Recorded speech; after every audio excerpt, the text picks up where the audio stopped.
P0191.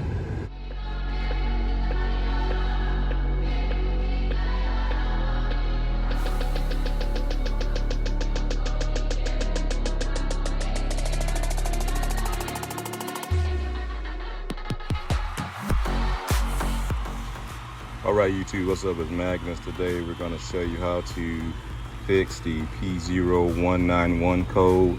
If you have a Lambda vehicle, covers Enclave, Arcadia, Outlook, Chevy Traverse, and Cadillac. You have the 3.6 PVT motor like this. You're going to have this sensor on the fuel rail.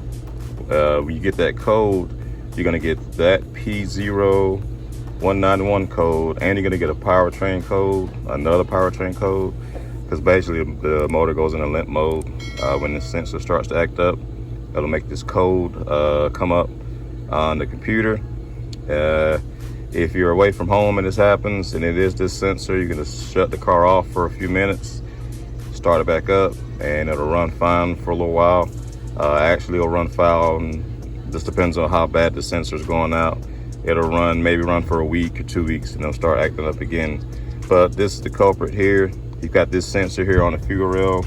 We have to remove the intake like we do when we do the spark plug maintenance and coil packs.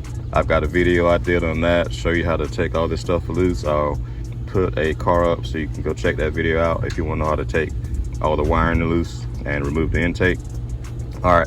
And the other sensor for fuel circuit is actually on the fuel pump and the tank. So this is usually the one that acts up, the one coming out here to the fuel rail, and we're going to show you where it is and how to change it. All right. Okay, if you looked at my video doing the spark plugs and coil packs, this will look familiar.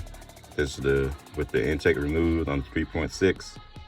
All right, now when you get to this point, you'll take your hand and remove this foam right here. All right, that's how your foam's gonna look when you take it off. Look down in here. That plug right there on the fuel rail, that's the sensor right there. That's what we gotta change. All right. All right, this is the connector. You just press down with your thumb and pull up. It's got 3 terminals inside. You gotta use a 27mm socket to get that off with.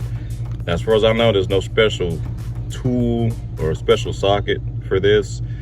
Just use a regular socket. Don't try to use an impact socket. They do make thin wall sockets, but if you just got a regular standard 27mm and too thick, you can get it down on there and it'll fit on there, and you can get in there and take it off. The reason why you need a thinnest wall possible, as you can see the socket's resting up against that intake runner right there. So that's why I say if you can get a thin wall 27mm, you're good to go. But take that off, and then we're going to get ready and put the new one on. All right, get ready to put the new one in. Just snug it down, use common sense. Don't hulk down on this. You just want to get it nice and snug. All right, we're getting ready to go back in with it. All right, get your sensor snug back down, get your plug on, and I'll take the shop back. I'm gonna go and suck some of this debris out just to make sure it's a little cleaner before we take our paper out of our lower intake.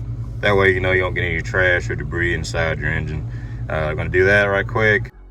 Okay, we're at a foam back down in place with the sensor provision sticking up. That foam only goes one way, so you can't mess it up. All right, now we're gonna put our upper intake gasket on, upper intake, bolt it down, and hook all our wires up. And then we're gonna jump in and clear the code, and then go for a test drive. All right, we got torque on. I'm gonna go ahead and tap, scan for those. There we go, see there's the code right there, P0191. All right, we're gonna clear the code. Clear faults from ECU. Okay.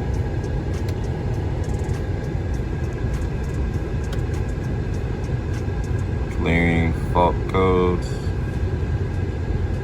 52, 60, 70, 90.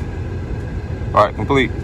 All right, guys, gonna go on a spirited drive, and we're gonna look at some data while we're driving and see how everything looks computer-wise, and we're gonna listen also. But if this thing's going haywire, it's gonna let you know all these vehicles are set up to go in limp mode, and some stability track will come on, your traction control. It's just how the computer is designed to protect the motor if something's wrong. So we're gonna go for a drive, and we'll be right back.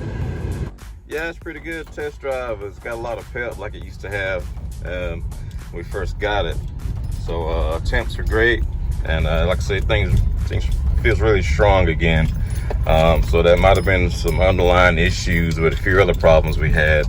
But yeah, it runs great, drives great, and with that load I just did on that pool, it should have triggered that code again, but it didn't. So we're gonna mark this a success and add this to the Lambda GM playlist on my channel.